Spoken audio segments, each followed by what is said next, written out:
Hello, I'm Madam Eva, a biology teacher from Educare TZ, and I'm here again, my good student, to take you through a series of lectures of biology. And in our today's session, we are going to continue with our topic of genetics on our today's subtopic.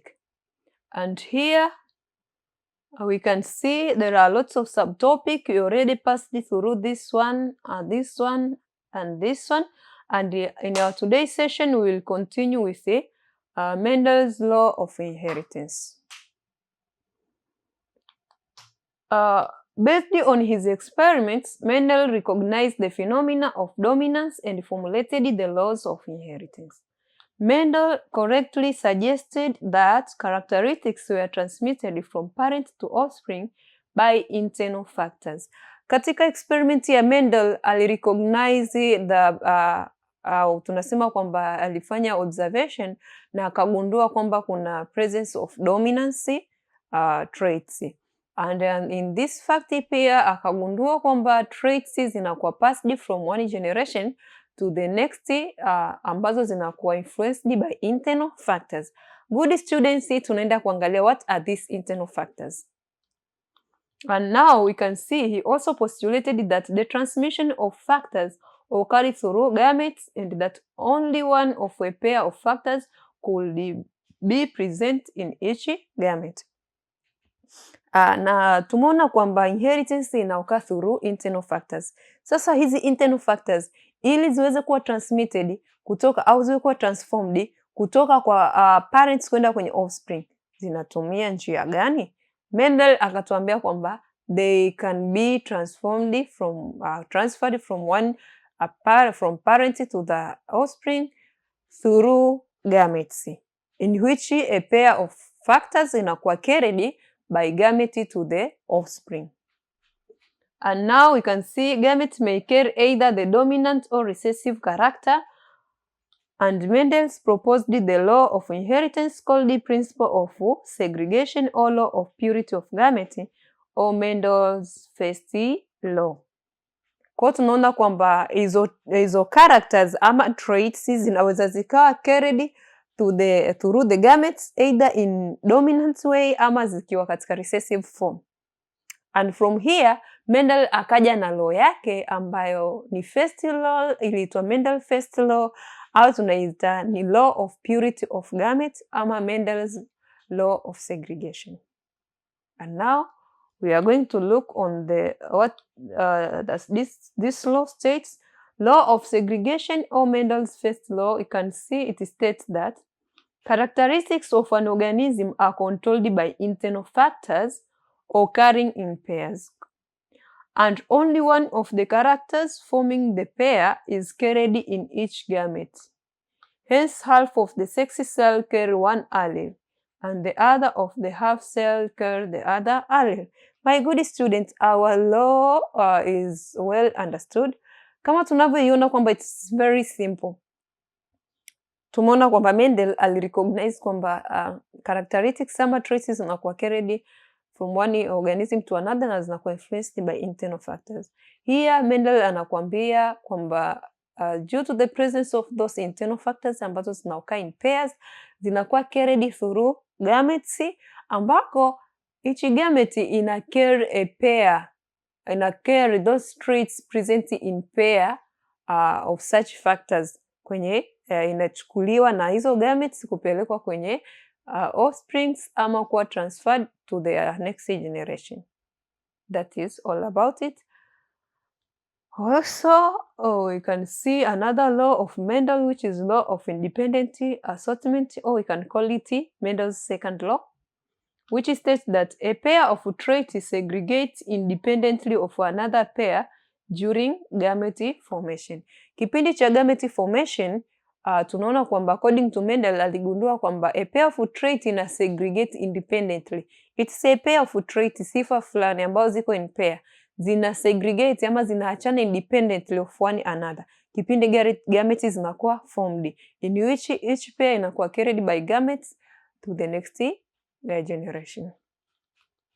And on his experiments to demonstrate dihybrid inheritance, Mendel crossed pure breeding pea planties having yellow seeds with pure breeding wrinkled green. Kuweza kudemonstrate experiment yake kuiweka in practical form, Mendel alicross pea kwa sababu ndio mmea ambao aliwalk through it kuweza understand the idea of inheritance. Akatumia hizo yellow seeds with pure breeding wrinkled green seeds as shown in this figure here. We can see parent phenotypes zilikuwa ni round yellow, ni round na ni yellow. Those tunazita ni internal factors. Pia akaicross na wrinkled green, tukapata F1 generation ambazo ni all round yellow. Kwa hiyo hapa Mendel ana demonstrate the kitu ambacho alituambia kwamba alikirecognize kitu cha dominance, kwamba hapa kuna kitu kimedominate. But after crossing this F1 generation, tunapata mixture of traits. Tunapata offsprings ambao wengine ni green and round, wengine ni yellow and round, wengine ni green and wrinkled and so forth. Now we are going to look on the third law, which was the law of dominance or Mendel's third law. Kwa hiyo Mendel ana laws tatu.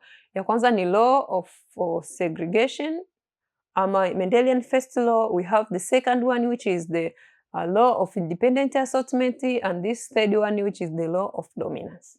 Before atujenda kuangalia what does this law states, tunapaswa kuangalia what is the meaning of dominance. Here we can see dominance is a phenomena in which a gene from one parent is capable of masking the expression of another gene, which is recessive. Ndiyo maana halisi ya dominance. Hapa Mendel anatueleza vitu ambavyo alivyo-observe. Mfano tumeangalia hapo juu, tulichukua alichukua round yellow seed akaicross na wrinkled green seed. F1 generation wote wakaonekana ni round na ni yellow. Baada ya kucrossiwa wakatuletea mchanganyiko wa characters. It means F1 generation walikuwa ni dominant. Yani ile yellow round ilikuwa ni dominant trait. And that's why akaamua kudevelop the third law ambayo iliitwa law of dominance. Here we can see dominance is the state in which one trait masks the expression of another trait. That trait ambayo inakuwa expression yake inakuwa masked ndio inaitwa recessive trait. Now tunaenda kuangalia what the law states. Tutaona kwamba the law of dominance states that when a pair of contrasting factors is present together, only one is able to express itself while the other remains suppressed. The character which is expressed is dominant character, and the character which is suppressed is called recessive character. This indicates complete dominance.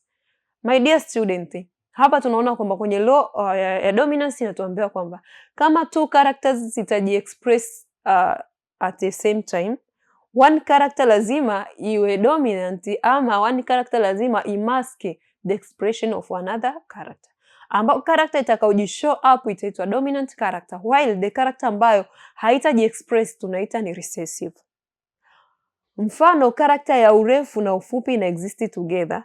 Character ya urefu inajidisplay, hiyo tutaita ni dominant. Lakini character ya ufupi tutaita ni recessive. That is the good example. Au tunaweza tukachukulia mfano wa Mendel. Alicross round yellow seed na wrinkled yellow seed, akapata green seed, akapata round yellow seeds kwenye kizazi chote. Ina maana round na yellow characters zilikuwa ni dominant over wrinkled green character. And here hii inamaanisha ni complete dominance. And now complete dominance is the condition in which the dominant gene completely masks the effect of other gene in phenotypic appearance of the F1 offspring. Tunapozungumzia dominance, complete dominance ni ile kitendo ambayo dominant gene ina mask completely the appearance of the recessive one katika F1 generation. Mfano mzuri tumeuona hapo juu ambako Mendel alicrossi zile round na wrinkled seeds of the pea. Good students now, for more understanding, ili uweze kugain insight, pia to consider mifano ifuatayo ili kukuza uelewa wako juu ya kitu ambacho tunakisoma leo. Starting with this example, we can see a homozygous woman for a recessive trait of blue iris is married to a man who is homozygous brown iris. What will be the genotypes and phenotypes of F1 and F2 generation? Tumeona kwamba hapa tuna homozygous woman mwenye brown iris na tuna heterozygous au tunamwita ni tuna homozygous man ambao ana brown iris, wameunganika together. Here tunataka tujue kwamba genotypes na phenotypes za F1 na F2 generation zitakuwa zipi. Twende tukaangalie solution yetu. First, lazima to let alleles zitakazo represent traits zetu. First, we have to let the B represent allele for dominant gene of brown iris, and small b to represent the allele for recessive gene of blue iris. And then we can construct this on your exercise book. You can construct this in which you have to show parency gene phenotypes, ambako phenotypes, my dear student, ulisema ni zile physical appearance. Ukimwangalia that man na woman, ukiangalia ile physical appearance ya macho yake, iris yake ikoje, we can see here for man it is brown iris ambayo ni homozygous dominant, na kwa woman ni blue iris ambayo ni recessive, homozygous recessive. After crossing these two parents, ita undergo meiosis for segregation. This will segregate to form gametes, ambazo hizi gametes ndo zitakazobeba traits zetu kwenye kizazi ambacho kitakuwa formed. Hapa tunaona kwamba gamete ya man na ya woman zitaungana kututengenezea offspring. And here ndo tunapata ile concept ya law of segregation na pia law of independent assortment as well as law of dominance.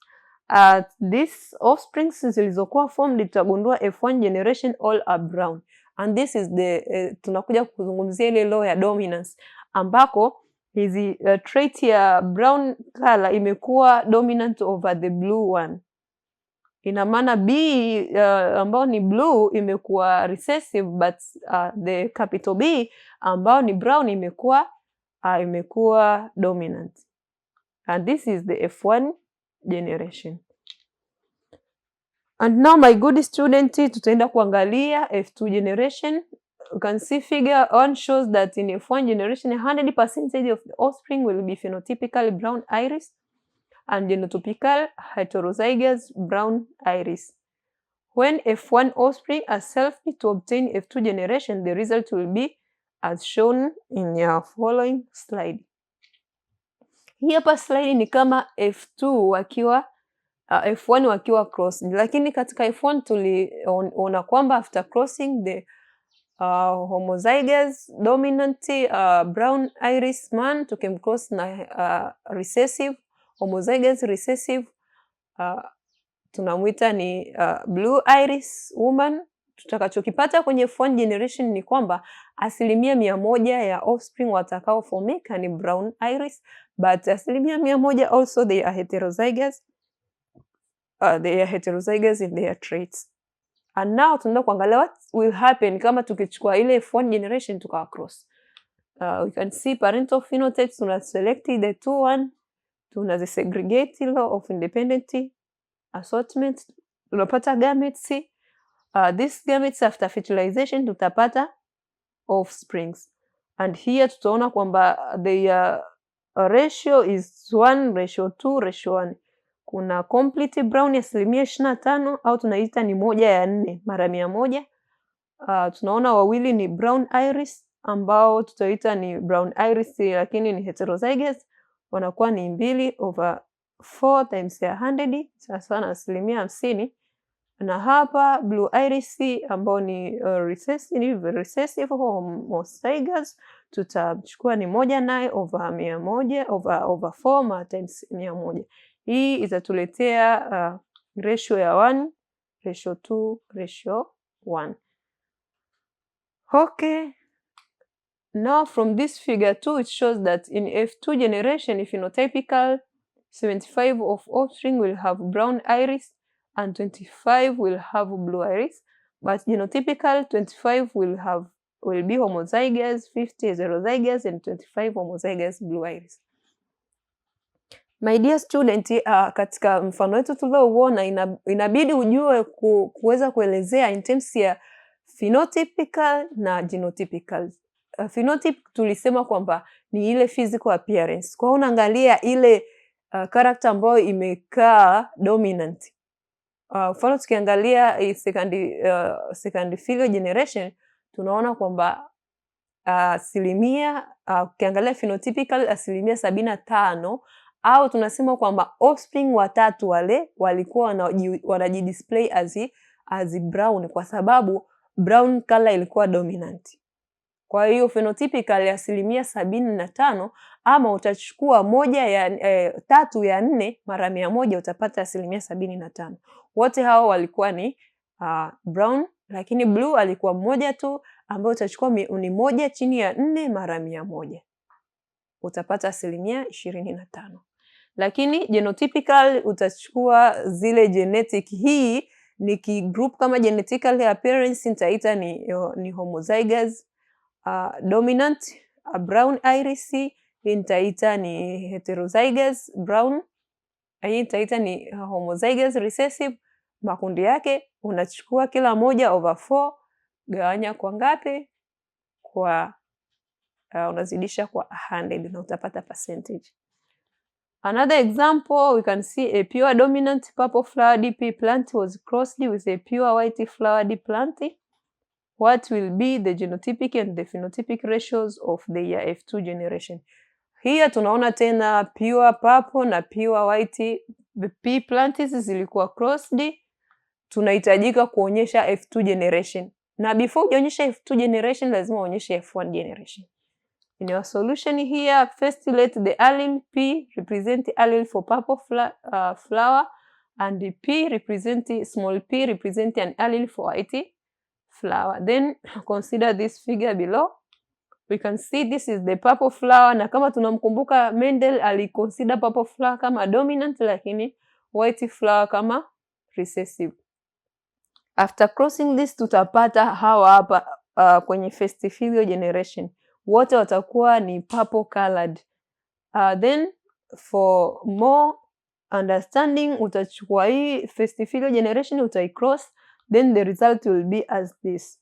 Hao wote watatu wanaonekana ni purple, lakini purple real ni mmoja ambaye atakuwa letter P 2 kubwa ukicross. Hao purple wawili wenyewe ni heterozygous, na huyo purple mmoja yeye ni recessive. Ni recessive, homozygous recessive. And that ukiulizwa genotypic na phenotypic, phenotype utaeleza kulingana na phenotypic physical appearance. Hapa watatu ni brown, utachukua 3/4 wako 4, watatu kati ya 4 nizidishe kwa 100 nikitafuta percentage. Pia phenotypic ya huyu tena nitachukua ni 1 kati ya 4 nizidishe kwa 100 kupata percentage.